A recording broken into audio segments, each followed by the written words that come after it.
está conosco aqui o doutor Antônio Carlos de Almeida Castro, famoso Cacai, que é o novo advogado agora do Grupo JBS, foi constituído nas últimas horas. Doutor Antônio Carlos, muito bom dia. Bom dia, é um prazer enorme falar com você e com seus ouvintes. Prazer é nosso. Imagino que as últimas horas foram corridas, né, doutor Antônio Carlos? Não tenho nenhuma dúvida. Desde sexta-feira, parece que ainda é sexta-feira, de tão rápido. É verdade. Agora, o senhor foi constituído como advogado do Joesley e do Ricardo Saldi desde quando, doutor? Na realidade, eu fui chamado na sexta-feira, quando começou a surgir o boato da prisão. Eu fui a São Paulo e fui constituído no domingo de manhã. No sábado tinha o boato da prisão, quando vimos que realmente existia a prisão. Então eu fui contratado para cuidar especialmente desta prisão, da liberdade dos diretores como um todo, e também, embora eu não atue com delação, o doutor Pierre Paola, quem fez a delação, que vai continuar acompanhando as tratativas com o Ministério Público, também para que eu possa defender, se for o caso, o direito subjetivo que os meus clientes passaram a ter após a delação. Ou seja, quando a pessoa faz uma delação, ela confia que o Estado está entregando também a parte dele. A pessoa tem que entregar a parte dela. Parece-me que o Grupo JBS fez isso com extrema proficiência, tanto é que foi dada a eles a imunidade. E, no meu ponto de vista, a crítica a essa imunidade, que se deu de forma geral pelos formadores de opinião no Brasil, fez com que o doutor Janot, infelizmente, esse final de mandato melancólico que está tendo, viesse a propor não só a revisão, mas a prisão dos delatores. Eu faço uma reflexão com seus ouvintes. Em todos os casos em que houve dúvida, isso a gente acompanha pela imprensa, o Ministério Público chamou o delator para fazer um recall. O que é o recall? Quando há uma dúvida, quando há uma desinformação, quando há uma omissão, você dá uma chance da pessoa para poder falar novamente. Por que não fizeram isso com o Joesley? Por que não fizeram isso com o Ricardo? Simplesmente, na visão deles houve uma omissão, mas não houve, mas independentemente, na visão do Ministério Público houve omissão, eles pediram a revisão do contrato, a delação, e pediram a prisão. Nitidamente, num ato desleal, do meu ponto de vista, o Ministério Público querendo apagar as críticas quanto ao fato dele ter dado a imunidade. Isto é absolutamente grave. O Estado tem o dever de ser leal quando trata com o cidadão. Bom, eu vou querer tratar mais profundamente desse ponto com o senhor, mas antes eu queria tratar de um assunto que pode parecer menor, mas para o cidadão é importante, né? Pela dimensão que o caso ganhou. O senhor pode me dizer, doutor Antônio Carlos, de que forma, em que condições o Joesley e o Ricardo Saldi passaram essa noite na Polícia Federal? Porque, ao que consta, eles não foram submetidos a exame de corpo de delito e me parece que, sem isso, eles não poderiam ser mantidos numa cela. Foi numa sala? Em que condições eles ficaram nessa noite? Olha, eu não conheço a carceragem da Polícia Federal de São Paulo. Saiu até na imprensa que nós, advogados, teríamos negociado para que ele fizesse o exame de corpo de delito aqui em Brasília. Nada disso ocorreu. Nós fomos comunicados pela Polícia Federal de que seria lá, que seriam presos lá. Na verdade, até no primeiro momento pediram que trouxessem para cá, mas depois disseram que seriam, na verdade, que seria em São Paulo. Eu os acompanhei, eu estava em São Paulo até a carceragem federal, mas evidentemente não sei sequer em que condição ficaram lá, porque eu não conheço a carceragem e eu vim para Brasília. Mas eles poderiam ficar encarcerados mesmo sem passar pelo IML? Eu imagino que sim, quer dizer, a Polícia Federal é uma instituição extremamente respeitada, extremamente valiosa. Eu ouvi na imprensa que eles fizeram um pedido, inclusive, diretamente ao ministro Fachin. Eu não conheço esse pedido, eu não acompanhei, eu apenas acompanhei o Joesley. Eu confio plenamente na idoneidade e na seriedade da Polícia Federal. Eu acompanhei meus clientes até a Polícia Federal, conversei com o delegado de plantão e retornei para Brasília. E já está definido que eles passam os próximos dias na sede da Polícia Federal em Brasília e não seriam levados, por exemplo, para Papuda? Não, a expectativa é que fiquem aqui, porque normalmente a pessoa que está presa como prisão temporária fica na carceragem da Polícia Federal. Essa é a expectativa. Quer dizer, eles passam esses 5 dias iniciais na sede da Polícia Federal?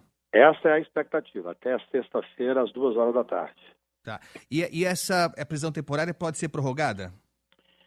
Veja bem, eu entendo que não há sequer motivo, não havia motivo para ser decretada a prisão. A minha expectativa plena é que nós vamos, inclusive, entrar com a petição amanhã, pretendo entrar com a petição junto ao ministro Fachin, para refutar os argumentos da prisão. Eu só conheço o despacho de prisão do ministro Fachin, eu não conheço o pedido, acho que agora meio-dia terei acesso ao pedido do Janot.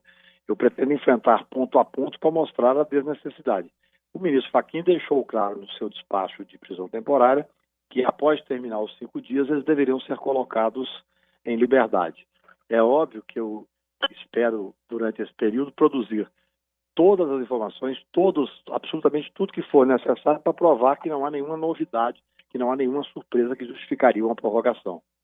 Nós estamos conversando aqui na Rádio Bandeirantes com o doutor Antônio Carlos de Almeida Castro, Cacá, advogado criminalista, enfim, muito conhecido, responsável por atender a casos importantes e que agora entra com força total na defesa de Joesley Batista e também de Ricardo Salti.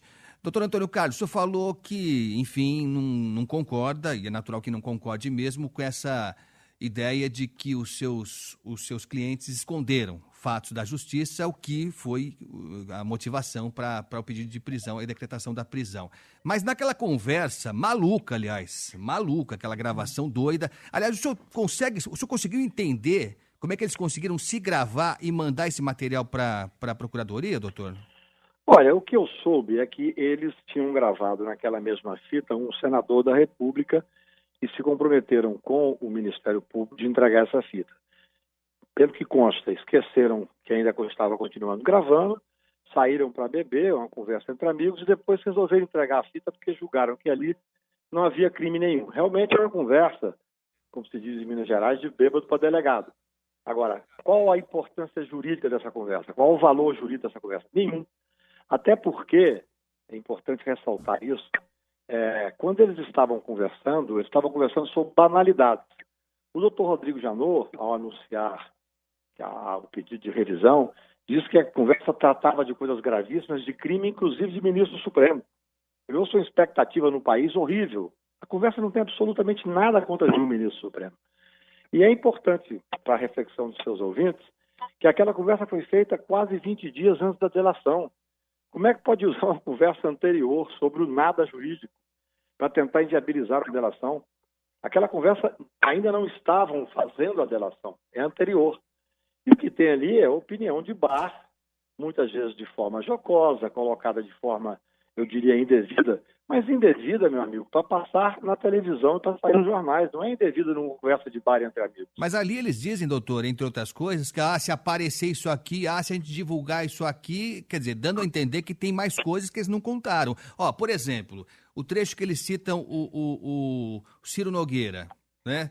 Presidente do PP, do Partido Progressista. Vamos ouvir o trechinho que eles falam aqui, se a gente contar essa do Ciro aqui, ouve aí. Se nós mostrar só essa partezinha da fita do Ciro, sem as outras putarias, só a partezinha de que vai derrubar a Lava Jato, que vai votar rapidinho, que vai... Nossa Senhora, já pensou? Olha lá o homem da base dele. Não só isso, que eu fico dando 500, ele leva lá para tudo. Sabe por que eu não fico nervoso? Não, porque eu tenho certeza que nós não vamos precisar disso. Nós não vamos usar nada disso. Não, tem um jantona aí pra nós. Que isso, até jantona aí que o Marquinhos fez pra nós. Eu vou fumar um charuto aqui. Então, nós não vamos usar nada disso, quer dizer, eles têm uma arma na mão que eles não usaram. Veja bem, o que o Ministério Público tem que ver, e eu imagino que o Ministério Público é uma entidade séria, que eu respeito muito isso, ele deve ter visto ao longo dos quase um mês de delação, é se ele estava naquele momento, seria anterior à delação. Eu não sei qual era o sentimento daquele momento, se era fazer a delação, se não era fazer a delação.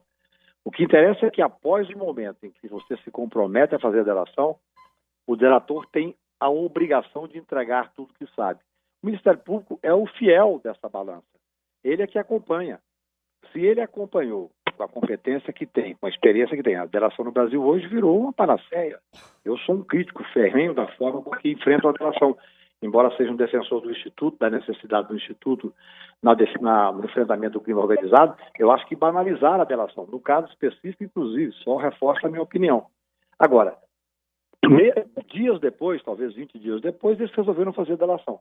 fizeram a delação com os procuradores mais experientes do Brasil, que o que levaram era gravíssimo. Quem tem que saber se o Ministério, naquele momento em que estava sendo feita a delação, estava sendo entregue tudo que deveria ser entregue, era o Ministério Público. Mas, doutor, me E perdoe. aqui, só para terminar o Pois raciocínio. não. E eles chegaram à conclusão que sim. Tanto é que fizeram a proposta da imunidade. Agora, o fato deles 30 dias antes, 20 dias antes, numa conversa de bar, ter dito isso eu não vou entregar, é muito simples. É só o Ministério Público saber. Isso aqui que você disse que não ia entregar, você entregou? É assim que funciona. Então, mas essa revelação, essa conversa foi anterior à delação, mas a Claro, revelação dela, sim, mas a revelação dela aconteceu depois já. Aconteceu A depois. revelação dela. Desculpe, mas não dá para cobrar, imagino, dos procuradores que eles adivinhassem que existia supostamente uma outra gravação com a pessoa dizendo que ia derrubar a Lava Jato e eles dizendo assim, não, isso aqui a gente não vai entregar. Isso aí são 2 delatores. O que poderia ter sido feito e que foi feito em todos os outros, com os outros empresários delatores? Essa fita foi entregue pelo advogado dos delatores, o advogado do Joesley, à época.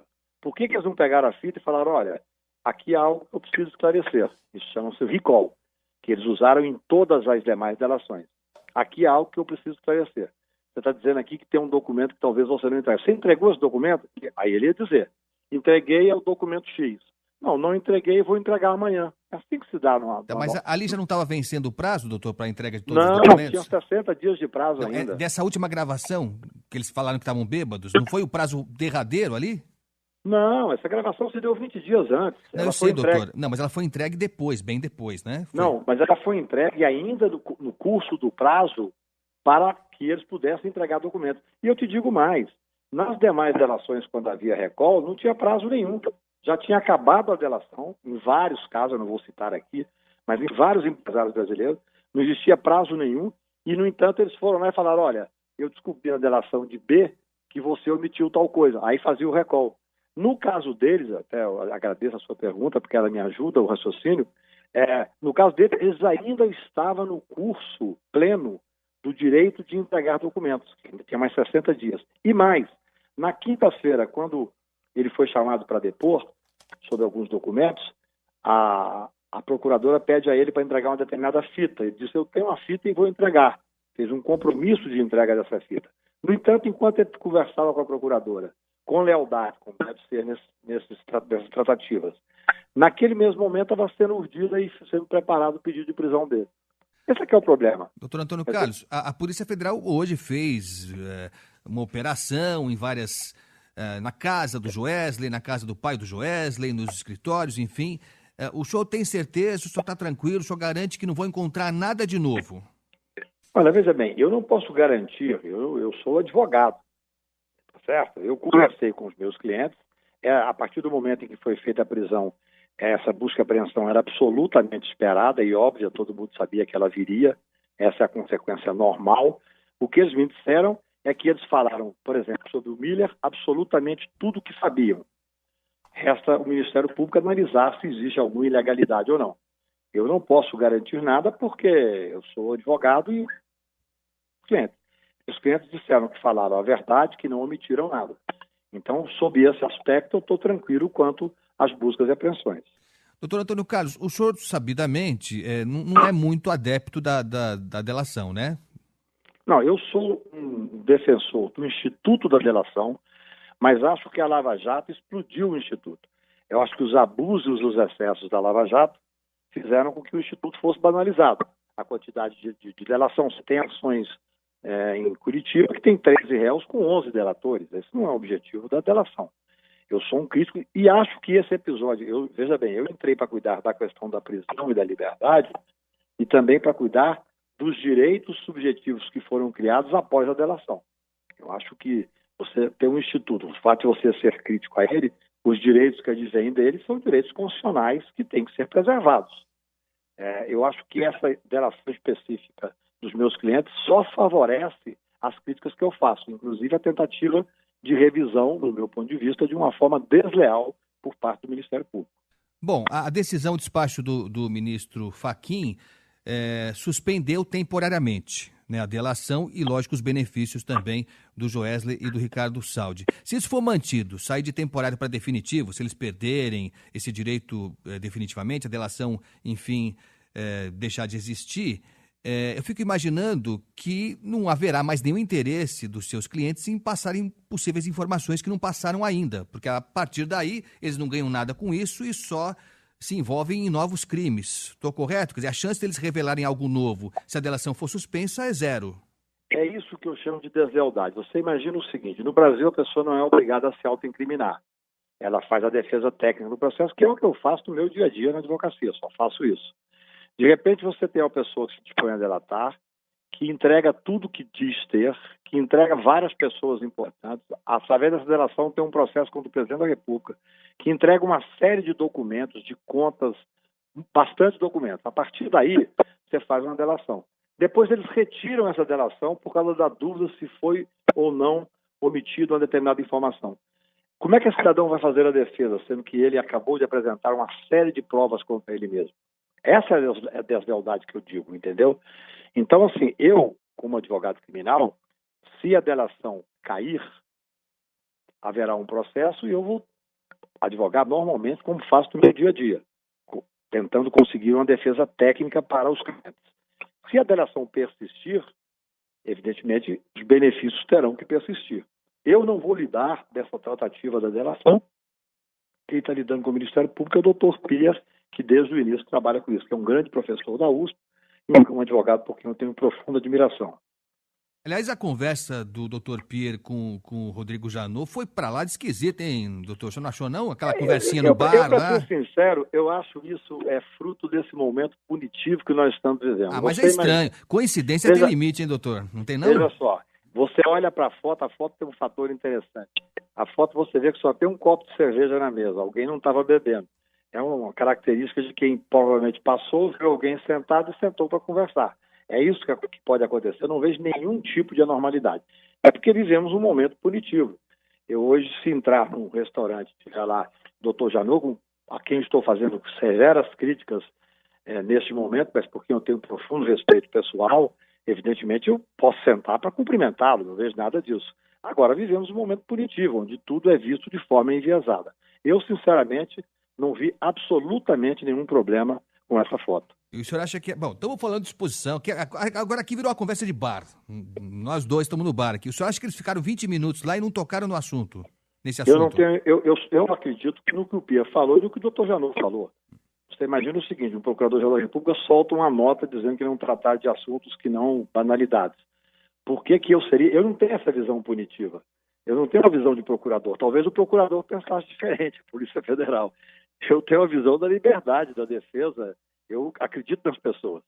Eu não tenho por que duvidar da palavra do Procurador-Geral. Eu não tenho esse vício de olhar sempre enviesado de forma punitiva para os atos. Tá certo. Falar em procurador e em ex-procurador, o senhor não achou estranho que os seus clientes tivessem a ordem de prisão expedida e o ex-procurador Marcelo Miller não? Ou para o senhor não tem necessariamente uma coisa a ver com a outra? Não, na realidade eu acho que o ministro Fachin foi técnico. O que foi pedido é que haveria negativa de informação por parte dos meus clientes e que por isso justificaria a prisão. Eu acho que não justificaria, mas isso foi o pedido. O doutor Miller, ele não fez nenhuma delação, então ele não estaria descumprindo nenhuma delação. Eu acho que, sob esse aspecto, o doutor Fachin foi técnico ao não prendê-lo. Eu critico a prisão e não a não prisão. Tá certo. Doutor Antônio Carlos de Almeida Castro, Cacai, só para a gente encerrar, agradeço demais a sua atenção aqui com a Rádio Bandeirantes. Então, pela sua projeção, se ela se confirmar, o Joesley e o Ricardo Saldi saem da carceragem da Polícia Federal na próxima sexta-feira, é isso? É o que eu espero. Eu acho que, no meu ponto de vista, não havia motivo para prisão e muito menos para uma prorrogação da prisão. Espero que sexta-feira, ou até antes, nós vamos entrar com a petição amanhã apontando os nossos pontos de vista, mas no máximo até sexta-feira espero que eles estejam em liberdade. Tá certo, então. Doutor Antônio Carlos, muito obrigado pela atenção aqui com a Rádio Bandeirantes. Até uma próxima. Obrigado, prazer enorme falar com você e com seus ouvintes. Prazer foi todo nosso.